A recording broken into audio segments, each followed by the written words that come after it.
पूछना चाहता था कि क्या ये मतलब सभी कफ सिरप्स को बैन किया गया है या जिनके अंदर डीईजी है बस वही कफ सिरप्स बैन हुए हैं? देखिए, कफ सिरप सारे बैन नहीं हुए हैं। कफ सिरप वही बैन हुए हैं जिन कफ सिरप्स में डीईजी की मात्रा पाई गई है, लेकिन वो कॉस्टली होता है, तो कुछ कंपनीज उस कॉस्ट को कट करने की वजह से जो सॉल्वेंट यूज करती हैं वो इंडस्ट्री ग्रेड यूज कर लेते हैं, एंड दैट इज पॉइजनस। अगर बात करें बच्चों की, बच्चों को नहीं बड़ों को भी सलाह के बिना दवाई नहीं देनी चाहिए। जब भी बच्चे को कुछ भी ऐसे संकेत मिले दवाई लेने के बाद, जैसे कि तेज बुखार आना, बच्चा इरिटेबल होना, पेशाब कम करना, तो तुरंत दोबारा जाके जांच कराएं। हरियाणा में कफ सिरप को लेकर एक बड़ी चेतावनी जारी की गई है।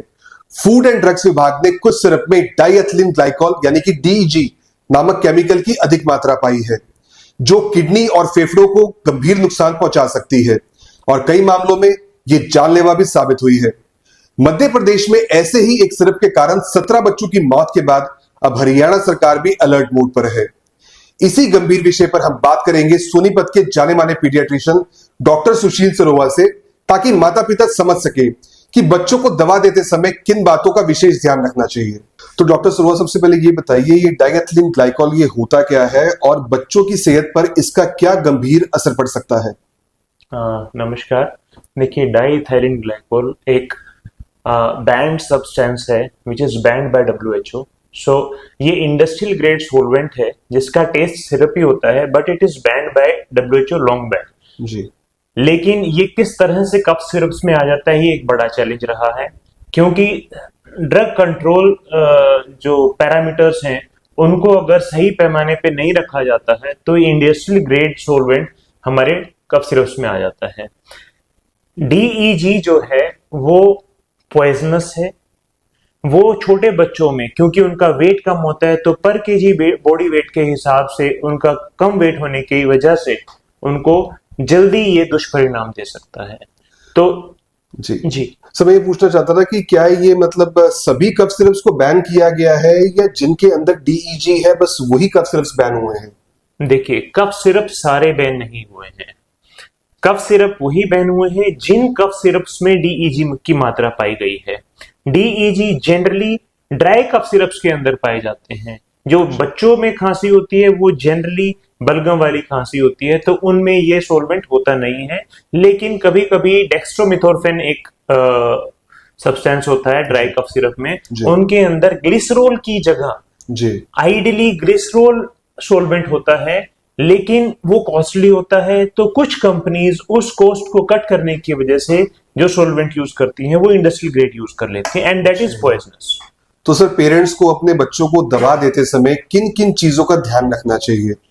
मतलब अगर मैं कफ सिरप की बात करूं, अगर किसी को पेरेंट को अपने बच्चे को देना है तो उनको किन चीजों का ध्यान रखना चाहिए, और क्या बिना सलाह के, डॉक्टर की सलाह के बच्चे को कफ सिरप देना क्या बच्चे की सेहत पे बुरा असर डाल सकता है? देखिए, बिल्कुल सही बात। अगर बात करें बच्चों की, बच्चों को नहीं बड़ों को भी सलाह के बिना दवाई नहीं देनी चाहिए। और दूसरी बात, ये जरूर देख लें और पूछ भी लें क्या ये बैंड सब्सटेंस में से तो नहीं है। तीसरी बात, जब भी बच्चे को कुछ भी ऐसे संकेत मिले दवाई लेने के बाद, जैसे कि तेज बुखार आना, बच्चा इरिटेबल होना, पेशाब कम करना, तो तुरंत दोबारा जाके जांच कराएं। तो बेसिकली आप बोलना चाहते हैं कि ये कुछ ऐसे लक्षण हैं, अगर ये बच्चे में दिखे तो पेरेंट्स को अलर्ट मोड पे आ जाना चाहिए और डॉक्टर को तुरंत अप्रोच करना चाहिए। जी राइट। और सर, जैसे बदलते मौसम की वजह से बच्चों में खांसी जुकाम के मामले, अब जैसे सर्दियां आ रही हैं, मौसम बदल रहा है, पॉल्यूशन है, तो पेरेंट्स को किन किन चीजों का ध्यान रखना चाहिए, या क्या घरेलू जो नुस्खे होते हैं क्या वो बेटर ऑप्शन हो सकते हैं इन दवाइयों की जगह? जी देखिए, जब हम शुरुआत में देखते हैं खांसी जब कॉमन फ्लू की तरह आती है, तो घरेलू नुस्खे घर पे आज से नहीं सदियों से यूज होते आ रहे हैं, और मैं कभी भी ऐसा एडवोकेट नहीं करता कि वो गलत है। थोड़ी बहुत खांसी, जब बच्चा कंफर्टेबल है, खा पी रहा है, तो थोड़ी बहुत खांसी के लिए अब जो घरेलू नुस्खे, जैसे कि गर्म पानी पिलाना, जैसे कि उसको सौंफ डाल के दूध देना, तो ये पहले से चले आ रहे हैं, इनमें कुछ गलत नहीं है। हाँ, लेकिन जब दवाई की बात आती है तो सलाह के बिना दवाई ना दें। दवाई दवाई कब लेनी चाहिए सर? बस मेरा यही पूछना चाह रहा था कि जब सिम्टम्स ज्यादा हो जाए, या मतलब कैसे? जी, देखिए ये एक बहुत सेंसिटिव लाइन है जिसको जी कब क्रॉस करना है कब नहीं वो जी पेरेंट्स बेटर जी जज जी कर पाएंगे। मैं हमेशा कहता हूँ अगर बच्चा जी बहुत छोटा है, जी। 6-8 महीने से छोटा है, तो थोड़ी सी भी खांसी को निगलेक्ट ना करें, क्योंकि थोड़ी सी राइट। भी खांसी बहुत जल्दी ब्रोंकोस्पाज्म कर देती है। तो उसमें तो बिल्कुल चांस लेना। हाँ, अगर बच्चा टोडलर है, 3 साल से ऊपर है, थोड़ी सी खांसी हुई है, फीवर नहीं है, बच्चा जी जी कंफर्टेबल है, तो उसमें आप 2 दिन वेट कीजिए। हर खांसी को जरूर नहीं है दवाई देनी पड़े। कुछ सेल्फ लिमिटिंग कफ्स भी होती हैं। बहुत सारी कंट्रीज में सेल्फ लिमिटिंग कफ्स के लिए हम ओवर द काउंटर मेडिकेशन उन्होंने प्रिस्क्राइब की होती है, वो over the counter all over the world use करते हैं। लेकिन वो ओवर द काउंटर कब बंद करनी है? यस, बच्चा इरिटेबल है, बच्चा खा नहीं रहा है, खांसी 2 दिन से ज्यादा हो गई है, फीवर आ गया। जी। सर, पेरेंट्स को आप क्या मैसेज देना चाहेंगे कि पेरेंट्स बच्चों की इम्यूनिटी कैसे स्ट्रॉन्ग कर सकते हैं ताकि उनको दवाइयाँ कम से कम देनी पड़े? जी, पहले तो पेरेंट्स को ये मैसेज है कि घबराइए नहीं।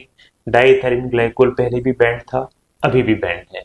और जी सारी agencies, drug standards control organisation जो है, वो हमेशा लगे रहते हैं। लेकिन कभी कभी इस तरह से जो वाकया हुए हैं ये दर्दनाक है और जी हादसा है, जी जी इनको बचाया जाना चाहिए। जी डरे नहीं, कफ सिरप सेफ हैं जब तक वो प्रिस्क्राइब्ड हैं। जी। और सेल्फ मेडिकेशन ना करें।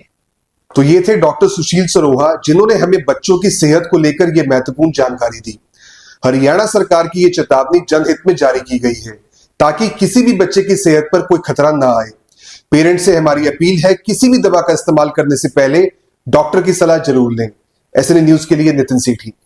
अपने शहर की हर ताजा खबर के लिए हमारे चैनल एसएनए न्यूज को सब्सक्राइब करें, लाइक करें, कमेंट करें व शेयर करें। बेल आइकन दबाना ना भूलें। हमारे अन्य सोशल मीडिया प्लेटफॉर्म्स पर भी हमें फॉलो करें।